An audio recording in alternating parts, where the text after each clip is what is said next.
咁啊，而家就嚟到安道爾嘅市區啦。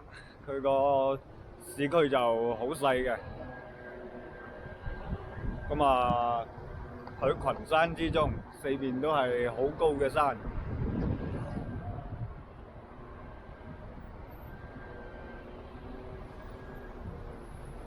咁啊，而家叫做安道爾市。咁啊，100年之前咧就係一個鎮嚟嘅，安道爾鎮。咁啊，再早嘅話咧，佢就係一條村，行邊邊啊？差唔多一條村大細嘅鎮啦。咁啊，安道爾其實都係一個幾出名嘅地方嚟嘅。免稅最出名。煙酒。煙酒稅好低。啲法國人經常翻過嚟加油，呢邊啲油價係啊，呢邊就係購物天堂，免稅嘅，而且油價又平。買煙、買酒、買奢侈品咧就特別有所謂。咁啊，安道爾呢個地方咧就起源就係都好早噶啦，羅馬年代就起源噶啦。咁啊即係日耳曼民族入侵嘅時候，佢已經係有人居住嘅啦。咁啊比較有歷史記載嘅就係8世紀咯。8世紀嘅時候，因為西班牙咧就係俾穆斯林佔領嘅。咁啊，法蘭克帝國嘅皇帝查理曼大帝咧就去攻打嚟呢邊咧，就同穆斯林就決戰，就收復咗呢邊嘅。咁啊，實際就係解放咗呢邊西班牙嘅一大部分地區，咁啊亦都解放咗安道爾嘅。咁啊，安道爾人咧就係歸順法國咯，當時歸順法蘭克咯。咁啊，到13世紀嘅時候咧，呢度就係成為烏爾克邦嘅一個管治嘅地區啦。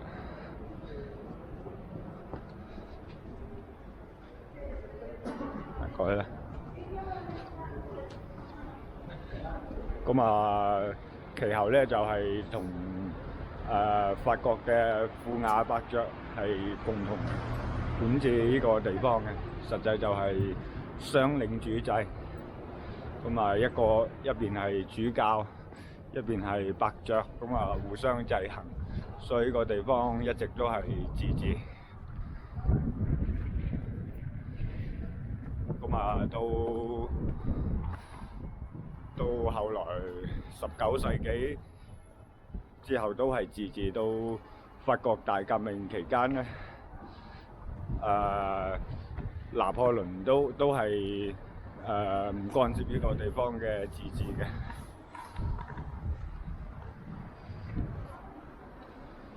咁啊，到咗二戰期間咧，佢因為呢個地方點解一直都可以自治，冇俾其他人兼併咧？因為佢實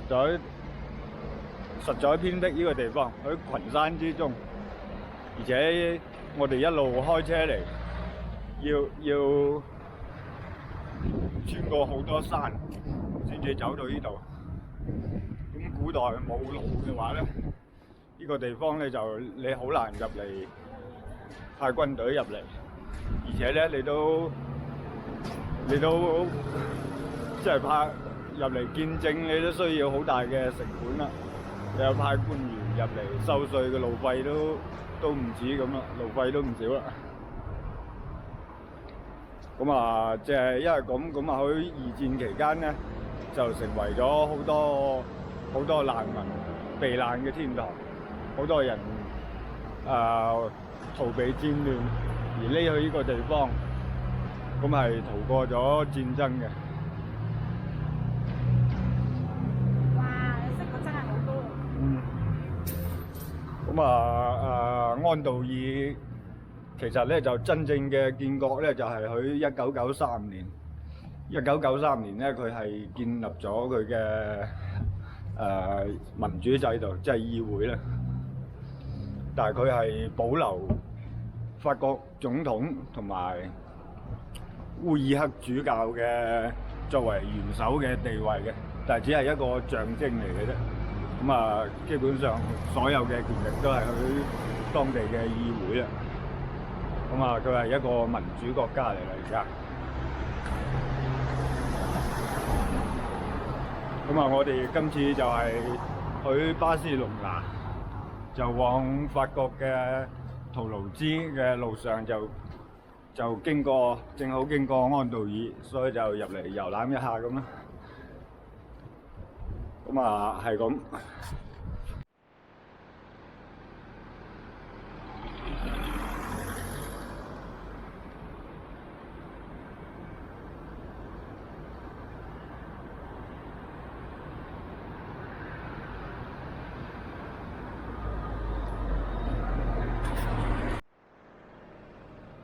哇！呢度都係安道爾嘅市區啦，去一個山坳裏邊、山谷裏邊，四處都係崇山峻嶺啦，好高嘅山。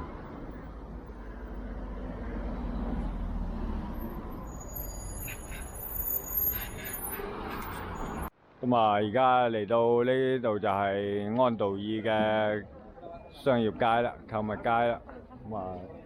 如果買嘢就嚟呢度買啦，呢邊買嘢係好抵嘅，免稅嘅。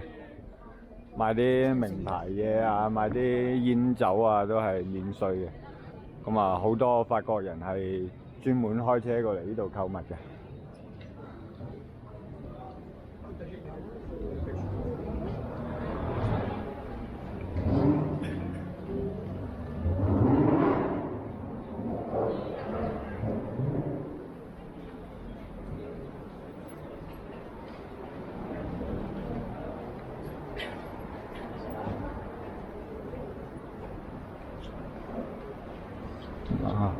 有女人同女人 kiss 啦，呢度又不過去歐洲就係好平常嘅事。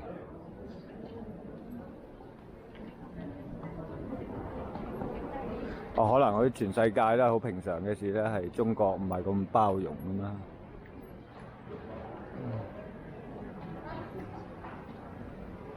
哇！呢架摩托車，哇！呢部好 Q 喎。係咯。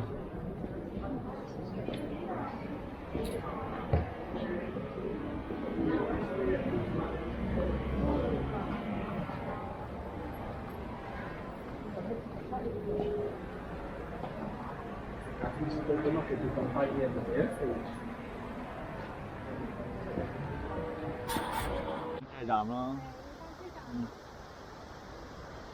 就前邊就係咧。好啊好啊。啱啱好喎。係啊。我哋呢度冇紅綠燈嘅。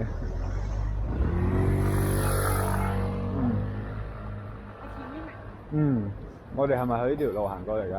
我唔記得㗎啦。我唔怕車站喺河邊嘅，跟住條河就到啦。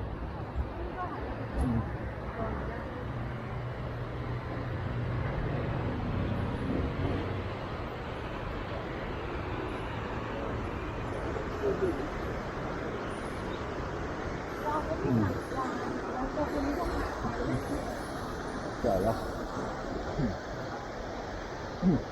哇！如果呢個地方100-200年前過嚟，就有種世外桃源嘅感覺啊！真係與世隔絕啊！係啊。呢度真係靚啊！安道爾嘅景點唔多嘅，因為佢本身咧就喺景點裏邊，佢嘅山嘅水。佢坐落去呢個地方，佢本身自己就係一個景點。嚟呢邊咧，佢係有好多公交車嘅，佢啲公交車咧就係細部嘅。如果你想上山上邊咧，就搭公交車就得㗎啦。咁啊有上山有好多個點嘅，咁啊你到時啊喺嗰個 Google Map 度定位，睇下坐個邊部車去邊個山上嘅點咁觀光咁咯。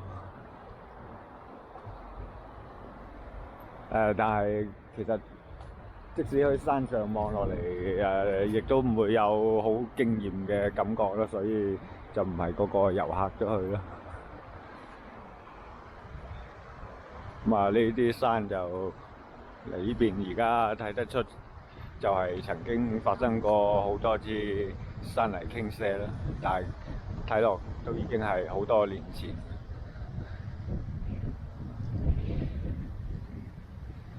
唔知係山泥傾瀉定係雪崩，兩樣都有可能。可能雪崩嘅機會大啲啦，睇佢呢個角度。雪崩就帶埋啲沙石一齊落嚟咁咯。安道爾咧就好多人就鍾意冬天過嚟，有啲遊客過嚟睇雪啊，或者係滑雪啊。但係佢雪山話，如果呢啲咁嘅傾斜度就滑唔到雪啦。佢哋低啲傾斜度啲地方先得。呢度流到落嚟呢度條山溪就冇咁急啦，開始平緩啲啦。咁啊係咁。